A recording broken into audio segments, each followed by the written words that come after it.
Hello, and welcome to another episode of Sincerely Agile with Mary. If you're joining us for the first time or you're watching the replay, this is a platform where we promote the lean agile mindset, the growth mindset. This is what we love to do. And for that reason, we keep showing up. So I see a couple of people. My daughters have joined me already. Isn't that beautiful? Thank you for your support, Chanel. Thank you for your support, Cherie. It's so good to have you here. Today we are looking at growth strategies. Growth strategies. I'm just going to bring my banners up. Yeah, growth strategies. Now, why is this important? Now, for me, the why behind growth strategy or this topic, if you like, is the fact that humans are the greatest assets for any nation. Now, I have been in the human capital development space for close to 2 decades now, close to two decades. And this is the reason, this is the driver for me, because humans are the greatest assets for any nation. And in order for us to build, our countries, we really have to build our capacity so that we can show up and do our little bit. So today is also a mystery guest episode. So if you're happy to join and contribute to this subject, simply indicate by commenting, and we will, only, however, we will only admit you via LinkedIn, because obviously it's important that I'm able to authenticate people. So if you feel growth strategy, personal, professional development, this is an area that you're really passionate about and you want to join me, by all means do so. But however, I have quite a few things that I want to go through today. So let's move on. Let me set some context here before I get into the strategies. Personal and professional development is all about, how we develop both in our roles as professionals and in life in general. And you can't have one without the other. So think about, your hardware and your software. You need both, right? So for me, I mean, without a doubt, personal and professional development, they go hand in hand. So I just thought, we'll put that out there first. And I can see some more people are joining us. Hello, Ronke. Nice to have you here. Hello, Laimi. Nice to have you here. Thank you for joining us. Now, in the Scandinavian countries, children are usually 6 or 7 years old when they start school. They tend to attend kindergarten programs focusing on play based learning and socialization. Now, there's a reason I'm adding this to my context here before I go into the strategies. Because coming from a place like Nigeria, for example, for me, um, growing up, attending primary school, secondary school, there was a lot of focus on, the people at the very top of the class, the people who are coming first, second, and third. And there was a lot of pressure on, doing very well academically. I'm not saying that's a bad thing. I mean, so much so that within our family setting, if you came third or second and you took that home, your parents would perhaps even say, "What happened to first?" So that pressure of being the best in class, that pressure, or should I say, that approach of focusing of the top people in class and making everybody else look like they don't know anything, I think I would say that has created a space that is not necessarily safe for learning, if you like, not necessarily safe for learning. And that takes me to the 4 stages of psychological safety. The second stage of psychological safety is learner safety. So, in other words, we need to create a safe space for people to learn. So, I mean, this is a segue into the concept of learning anxiety that I would like to talk about, because sometimes you even wonder if the learning anxieties we feel as adults Maybe that is coming from the experiences we've had as, young children learning in primary and secondary school. If you didn't know something, you were made to look like a fool, as opposed to, creating that safe space or trying to find out the best way that you learn. So I want to talk about learning anxiety, because I feel that is also an issue. I see some comments here. Layemi, yes, learner safety, absolutely. Thank you for re-echoing that for me. Thank you very much. So, like I said, in the Scandinavian countries, there's a lot of emphasis placed on learning in terms of playing and socialization. Those are things that carry more weight in those societies. And I'm not surprised. Their societies are better for it. So, talking about learning anxiety, there are two types of anxiety associated with learning: the learning anxiety and the survival anxiety. Now, with learning anxiety, we become reluctant to try something new for fear of failure. We become very, very reluctant to try something new for fear of failure. I can't do this. Or we are not able to show vulnerability to ask someone to show us, or we feel it's just so difficult we can't get it, especially when maybe all your secondary years or primary school days you've been told you're not doing well in school. So that can also be coming from there. So learning anxiety is a thing, but guess what? We have to learn. We must learn, especially when our environment is constantly changing. Now, there's also the survival anxiety, okay? And this is the realization that we have to survive. In order for us to survive, we must learn. And I'm sure you will agree with me that in order for us to survive, we must learn. Things are constantly changing. I mean, today we're talking about chat GPT and all sorts of chatbots, where some of us are even afraid that the chatbots may come and take over our jobs. So we can't afford to rest on our laurels. We need to keep learning. So survival anxiety, I think that's a good one, because that is a realization, a call to action, that we need to do something, that we can't rest on our laurels, that everything around us is changing. Now, the good news about learning is the fact that our brains our brains are designed for learning, regardless of our age. Regardless of our age, our brains are designed for learning. We have about 85 billion neurons. Can you imagine? 85 billion neurons just waiting to take instructions and make connections with one another, and come up with some meaning with other neurons. 85 billion, that's a lot. That means we're just like sponges, right? We're like sponges. They're just waiting to take those instructions from you.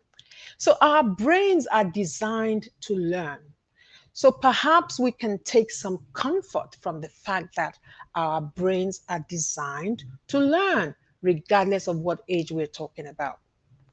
Now, I was talking earlier on about how the approaches to learning have been very, harsh, if you like, not as friendly as it could otherwise be. But that is slowly changing now, I guess. It's still pretty much happening, but slowly changing. But like I said, the good thing is that we can't let that past continue to deter us from learning. Our brains are designed to learn. We just have to know that, what, once we start changing the narrative, we can definitely learn. Now, if you feel like this is a subject that is of interest to you and you can add value, please, by all means, using your LinkedIn profile, you can join me. Now, I have Michael here. If you're dealing with chronic pain, anxiety, autism, fibromyalgia, that's a big word to pronounce. I'm not sure if I've said that well. Psychedelic therapy, rheumatoid arthritis, autoimmune disease, PTSD, depression, ADHD, trauma, etc. Da, da, da, da. Contact Zara Hills on Instagram. She cured mine using mushrooms, microdosing capsules, and some other psilocybin, and he also gives out free guide on how to use them. Now, there were some words there I definitely did not pronounce properly. Michael, thank you for joining us, and thank you so much for sharing this. Now, I'm talking about learning anxiety at this point in time, and without a doubt, there are different forms of learning difficulty or difference, if you like. I have a grandson that is autistic. I have a grandson that's on the spectrum. So we definitely need to create spaces for the differences that we have, especially when it comes to this kind of subject. So thank you so much, Michael, for joining me today. So back to what we were talking about, if I can find, yeah, I was talking about learning anxiety. So the fear of trying something new because we are afraid we will fail. But like I said, survival anxiety, it's a good place to be. But like Michael just said, there are so many issues people are dealing with on a daily basis. So we need to be sensitive to that. And like I said, our brains are designed to learn. Okay.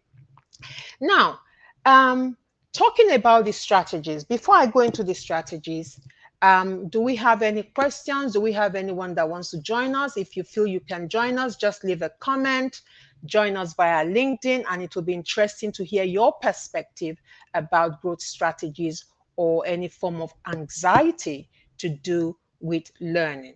So back to my banners. Now, I want to go into these strategies. There are different strategies, for learning. Um, if you can make comments and give us your perspective on this as well. But this is where I would like to start. Define what success means for you.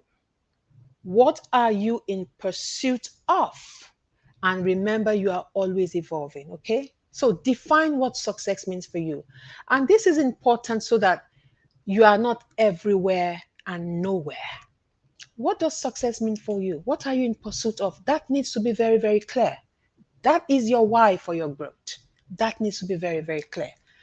A strong sense of purpose, because this will be your fuel for your personal and professional development journey. What is your purpose? I mean, when I started earlier, I need to sip some water.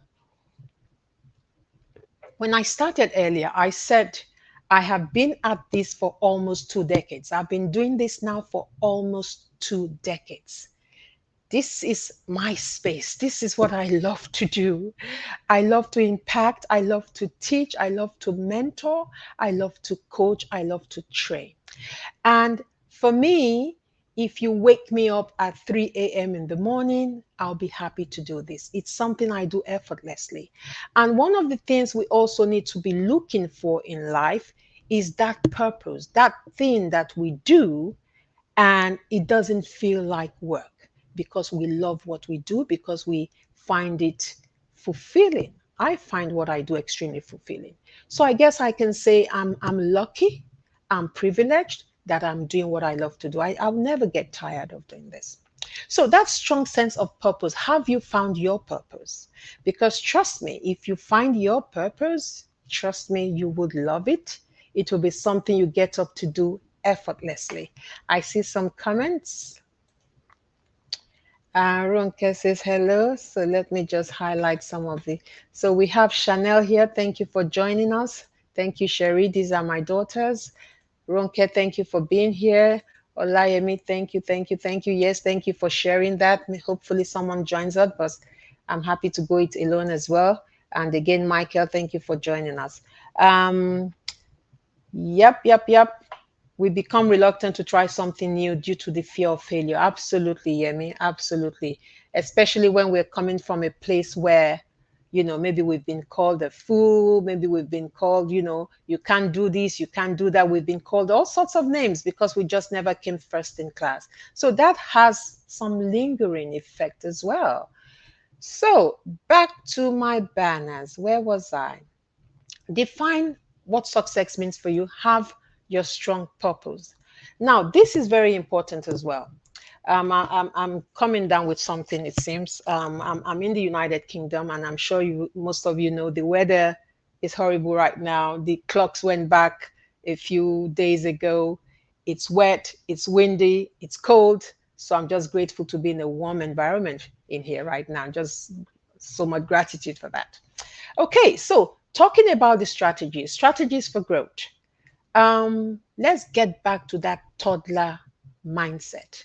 Toddlers are models for learning. Why are toddlers models for learning? Can you take a guess for those of you who are here? Why do you think toddlers are models for learning? They keep getting back up. Repeat, repeat, repeat. That is what they do. They want to walk. They start by crawling. They want to walk. They stand up. They fall so many times. They don't even care who's looking at them. We are so worried about failing, right? As adults, we are so worried about failing, but children don't care. Toddlers don't care. They fall, they get up. They fall, they get up again, repeating, repeating, repeating. So there's so much to learn from that toddler mindset, that mindset of, that competency to want to learn, not minding who's out there looking at them. We need to get back to that. I see a comment. We need to get back to that. Um, was about to say, have a childlike mindset for learning. Absolutely, Ronke. We need to have a childlike mindset for learning because, like I said before, I mean, we often say children, have, that spongy brain and all of that. We have it too as adults. We have about 85 billion neurons waiting to be instructed. So, but we need to, but we are so aware of failure that it hinders us. That is the way I see it. Babies are not aware of failure. They have no fear of failure in that regard, right? They don't have that fear. So they will fall and get up again, fall and get up again. Absolutely. They are not afraid. Absolutely, Ronke. They are not afraid. That is the mindset we need to take on, Ronke. Now, I know we are aware of judgment as adults. We are very, very aware of people's judgment, and that could be what hinders us. Oh, what might people say? Or we're just so shy or whatever. But we can't afford to let fear be a barrier. We can't, otherwise, we'll not get much done at all. And as I have often said, when I started Sincerely Agile with Mary, it wasn't without fear. It wasn't without some degree of discomfort, but as I continue with some of the things I want to share today, discomfort is part of the things we need to become comfortable with if we want to grow. We need to become comfortable with that. So that toddler mindset, not being afraid, fall, get back up, fall, get back up. We need to do that. Now, I talked about awareness just now. We are so aware of people's judgment. We are so aware of people who are doing great things, and stuff like that. And perhaps we are measuring ourselves against people who are doing amazing things. Yes, that is fine. We are all unique. And we'll come to that as well. We are all so, so, so unique. So awareness of your anxiety will help you move from reacting to responding, where you start to consider how to cross the edge you are experiencing. Now, Ronke, I know you've taken your OSC training, so you understand exactly what I'm saying when I say crossing the edge, okay? An awareness of our anxiety will help us move from reacting to responding, where you start to consider how to cross the edge you are experiencing. Now, when I talk about that awareness, it's almost like saying, changing your narrative. Once you become aware, you can only change the narrative if you become aware. If you're not aware, you're just going to be stuck there. But when you become aware, you start thinking differently, okay? You start thinking differently. So now when we talk about crossing the edge, so think of, being on one side of this triangle, for example, and you need to cross that edge. So you're here, you're very capable on this side, you can do this and you can do that. But you know what? In order to do something else, you need to stretch yourself to cross that edge. You need to make yourself, you need to dig deep into your resourcefulness to cross that edge. And it's going to take effort to cross that edge because you're already very familiar with this side. But in order to cross that edge, it's going to take effort. I see another comment. Yes, yes, self-awareness is power, Chanel. Self-awareness is power. If we are not self-aware, we just continue in the same vein if we're not self-aware. But the moment we become self-aware, then we start to think differently and we start to ask ourselves questions. The moment we become self-aware, we start to ask ourselves questions. So yes, awareness is so, so, so important. Now, I'm also saying here, are you playing safe or are you ready to cross the edge? Remember, I was talking about crossing the edge just now? Are you playing safe or are you ready to cross the edge? Because you see, if we keep playing safe, we can very easily get stuck in what we know how to do. Now, just because you're playing safe doesn't mean you can't do anything. Yes, there's something you're doing very well. You're doing a great job at it. Okay. But we might just get stuck there. And let's not forget that things are constantly changing. The world is not waiting for anybody. Things are moving faster than the speed of light. And we have to, also change. We need to learn either at the speed of change or above the rate of change. If you don't want to be left behind, okay, you must keep learning.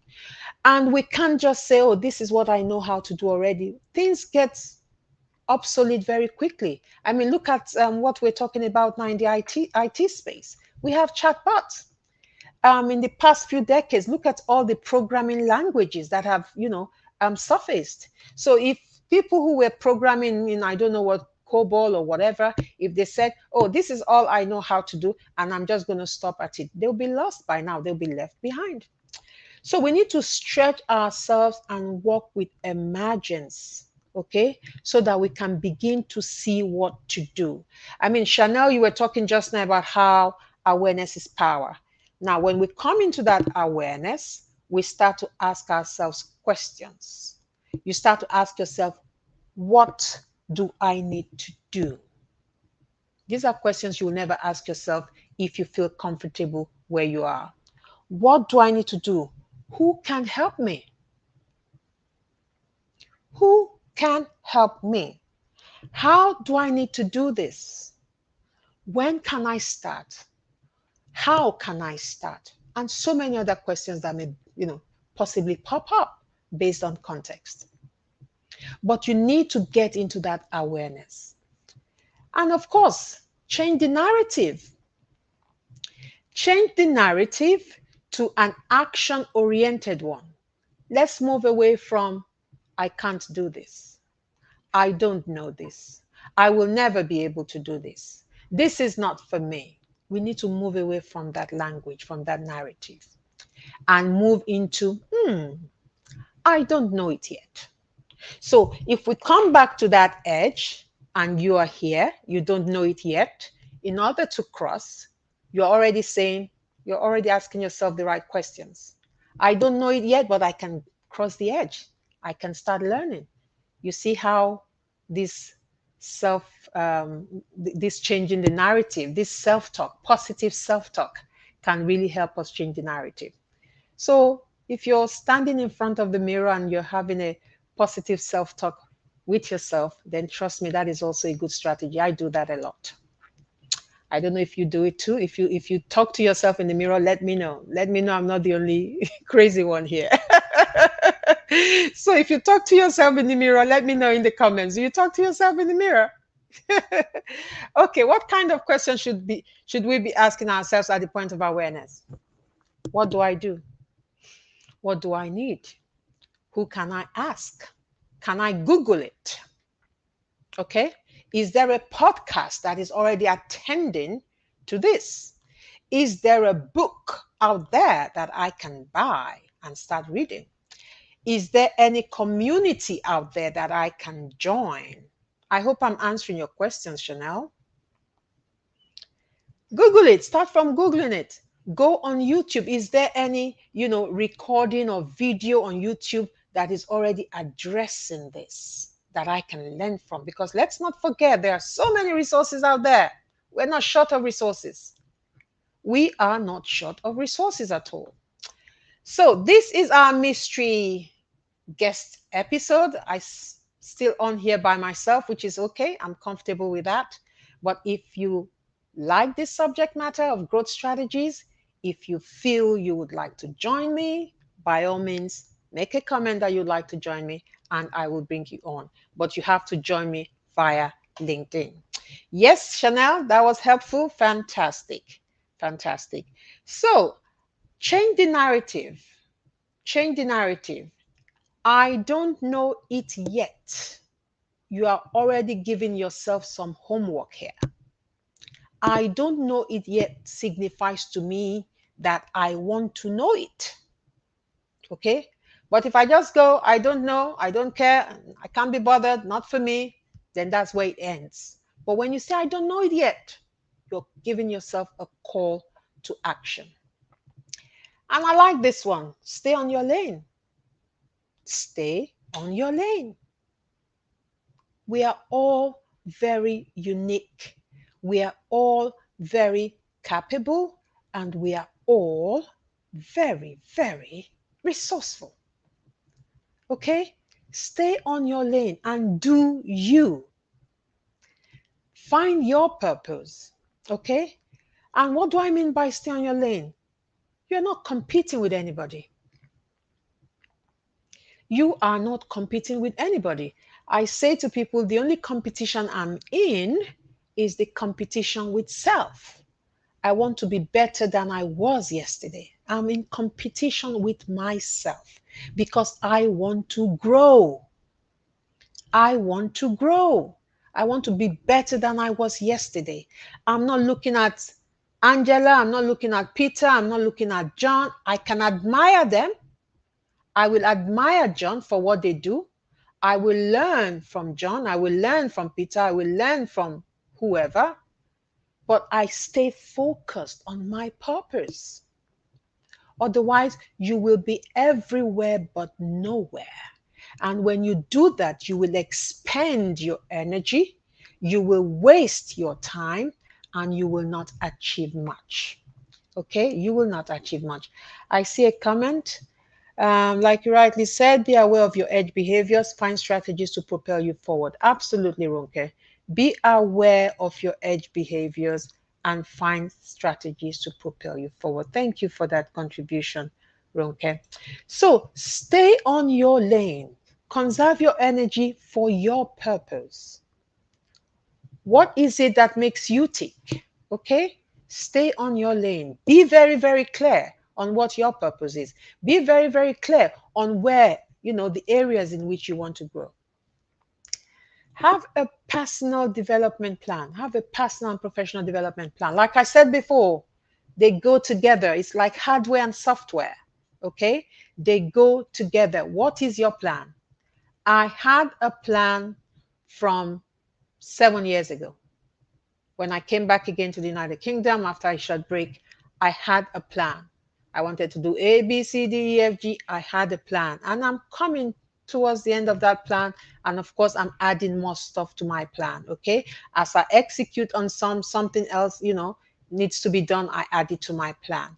And that is coming from the fact that, we things keep changing, our environments keep changing, and you yourself, you keep evolving. We're human beings, we're alive, right? So our needs change. We go through phases in life, and you need to revisit your plan from time to time. Okay? So have a personal and professional development plan so that you're working diligently towards achieving that plan. And of course, revisit that plan because things may change. What can stop you? What can stop you, from achieving your goal? What can stop you from growing? It is so important that you identify obstacles and distractions and manage your time well. I can't say that enough. And I think it's important to talk about this at a time like this where there's a lot of distractions. I mean, there was always distractions, but I think more so now than we have ever had. With social media is a double-edged sword, right? Very, very useful space, very, very useful, but also if we are not very intentional about how we want to use social media, how we want to use it to grow, you can just go like this for 24 hours. And we all only have 24 hours, right? I see another comment.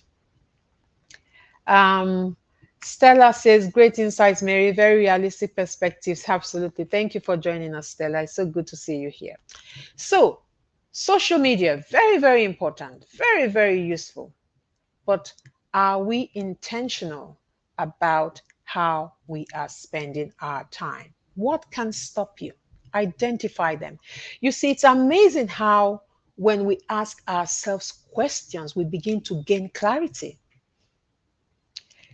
When we ask questions, powerful questions, whether you're asking someone those questions, whether you are asking yourself those questions, you will be amazed the answers that will begin to pop up, the insight you start to, that starts to emerge. What can stop you? If you don't ask yourself that question, you wouldn't think of the things that can stop you. But the moment you ask yourself that question, you begin to think, maybe I'm spending too much time on social media. Or maybe I'm spending my money on the wrong things.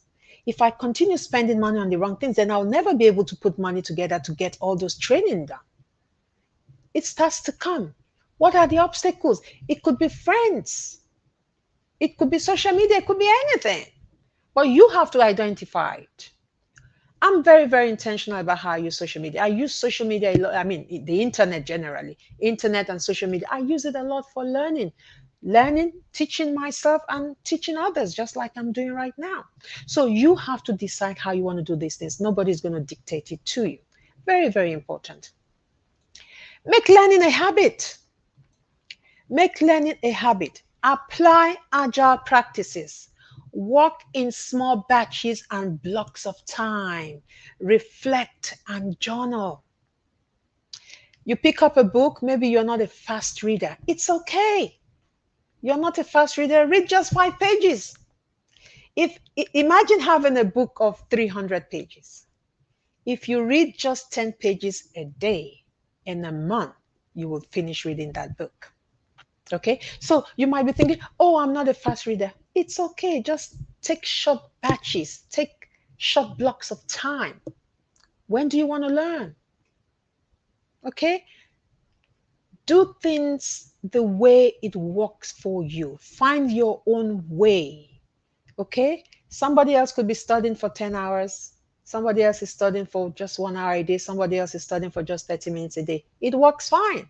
You just have to find what works for you and the learning style that also works for you. So do things in small batches. It's not just about taking a book and just going through it, expressly. No. Reflect on what you have read. What have I just read? What does this mean? What can I do with it? Okay, reflect on it. And if you're able to journal, I would advise you to journal. Journaling is so important. And this became even more apparent for me when I went through my IC Agile recently. And I'm currently going through my CEC certification with Scrum Alliance as well. And this is where I really began to see the importance of journaling. So journaling is so, so, so important. So pick up a book to read in small batches, reflect on it, use the block of time that works for you. And know your peak study periods and leverage that frequently. I know my peak periods. I study better in the very early hours of the morning and late at night. And I think this is also coming from, back in the days, when we were young, studying for exam.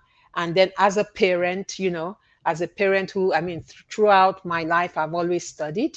So I think it's also coming from where, I study when my family is sleeping and I study before they wake up kind of thing. Look for what works for you. When are you at your peak? So that's my peak period, very early hours of the morning. Very early hours of the morning. So find what works for you. Some people can read in noisy places, some people can't. So find what works for you. Be very aware of what works for you in terms of your learning strategy. Yes, find your own way. Do things the way that works for you. Absolutely. um, Olayemi. Thank you very much. And again, this is our mystery guest episode. This is the episode where I leave the floor open. I mean, I'm ready to go it alone, but the floor is also open for whoever wants to join me on the fly. If you think this is a subject that you'd like to contribute to, you don't mind joining me, please join me via LinkedIn. But until then, I continue. So, thank you, Laemi, for sharing that. Let me just go back to my banners. Right, I did say find your peak study period. Very, very important. You'll be amazed if you're using your peak study period, how much you can do in such little time because it is your peak period. I mean, I'm sure we've all been there where you're there, you're going from screen to screen, you're not really learning much. And that is because it's not your peak period. And once you feel that way, you just shut everything down and disappear from that. So it's important that we understand our peak period. Yeah, be very, very aware of what works for you. Right. So have boundaries. Be assertive and be comfortable saying no. And as you can see, I've put that as capital. Be comfortable saying no. Look out for yourself. If you're trying to grow, you really need to be disciplined. You really need to have those boundaries. You need to be able to assert yourself and be comfortable saying no, because no one is going to come and do your growth for you. Your personal development and professional development is your primary responsibility. If you want to grow, if you want to excel in what you do, you have to put in the time. You have to put in the time. So these strategies will help you to grow. Like I said, this is what I love to do. I want people to grow. That's why I invest my time in doing this. And in doing this, I am also growing. I did say something earlier on about purpose. Know what your purpose is. So, which means I will come out here to do this.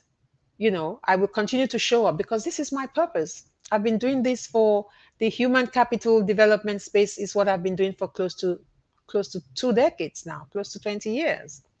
So you need to know what your purpose is. You need to know what gives you fulfillment. You need to know what makes you tick. Okay. So for me, this is my space. I like to grow and I like people to grow.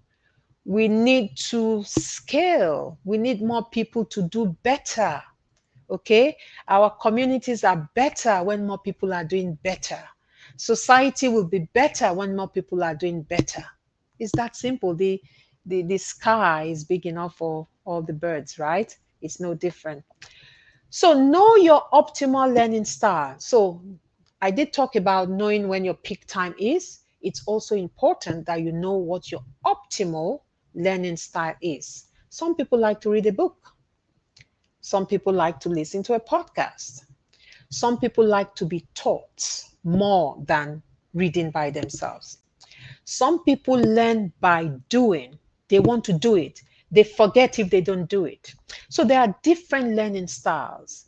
I think it was in the month of October. I think I had about 5 modules. I took a training on training from the back of the room. That had been on my plan. Like I said, you need to have a plan. So taking that training from the back of the room was on my plan, and I'm happy I've been able to take that off. And boy, did I learn on that training. I learned so much on that training because obviously we need to keep improving. Yes, I've been in this space for about 20 years, but there's still so much room for improvement, and I need to improve. I need to be able to teach better. I need to be able to engage my participants better, okay? Which is why I went on that training. And I was amazed at the different techniques and strategies and approaches to engaging learners.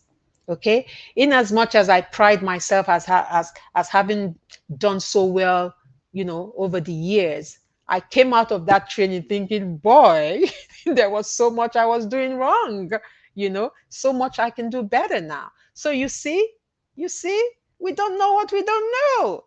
That is why we have to keep learning. We don't know what we don't know.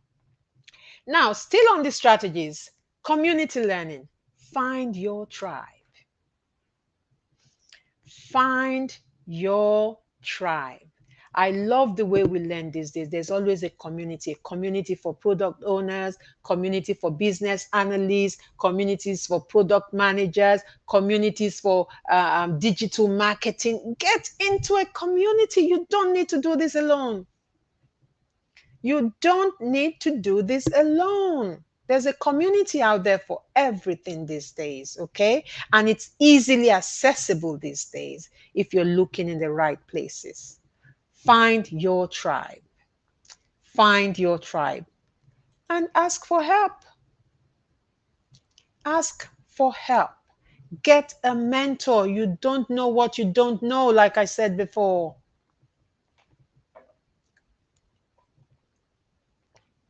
You don't know what you don't know. Ask for help.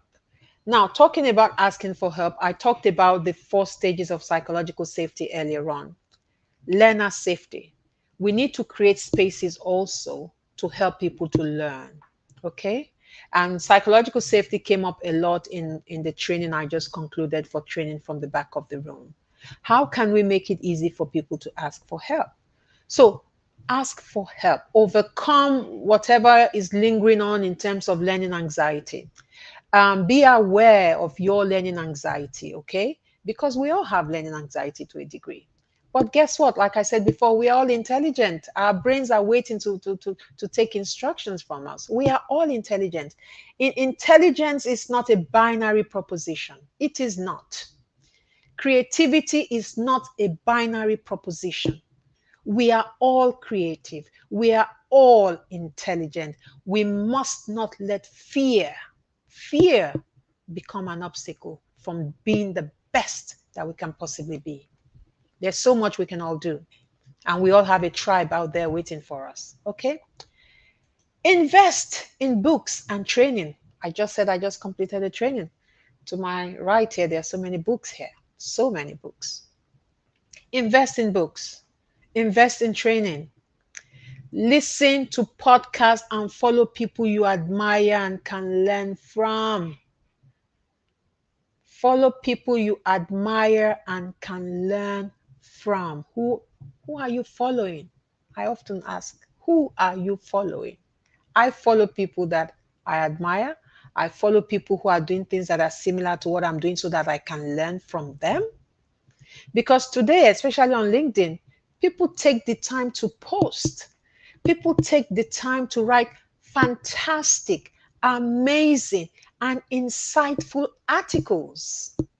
Of course, we live in a generation now where, the attention span is very, very tiny, but people are still reading. So if there are people out there you have respect for in terms of what they have achieved, in terms of the field they are in, follow them and read their posts, read their articles. You will take away something. You will definitely take away something. Podcasts. I listen to a lot of podcasts. And sometimes when I buy books, you'll be surprised. I subscribe to Audible. I have my monthly subscription on Audible on auto renewal. So sometimes I buy a book and I also have it on Audible because I love the feel of holding a book. I like that. But I also see how useful Audible can be. So sometimes in the morning, for example, when I'm doing my stretching and doing my exercises, which would usually last for like 45 minutes to an hour, in that 1 hour, I have listened to a chapter on my Audible. I'm doing my exercises. Now, this is time management here, right here, I think. So I'm doing my exercises and I'm listening to a podcast or I'm listening to a chapter of a book on Audible while exercising. So if you think, you're trying to manage your time, that's a strategy I personally use that I've given to you. I have Audible and I still buy the hard copy because I also like the hard copy. Okay. Sometimes I'm going for a walk. I'm listening to a podcast or I'm listening to Audible. So I have been able to cover a lot of grounds with this strategy of having the hard copy of the book and having it on Audible as well. Who else does that? Am I the only one? that does that. I have a hard copy and I have the Audible. I'm sure so many people out there doing it. I'm very sure. So, what strategies can you share with us? What strategies that I haven't mentioned that you use that you can share with us? Put it in the comments, please. If you have any strategies you can share with us that can help any of our listeners, please put it in the comments. What else can we talk about? What else can we talk about?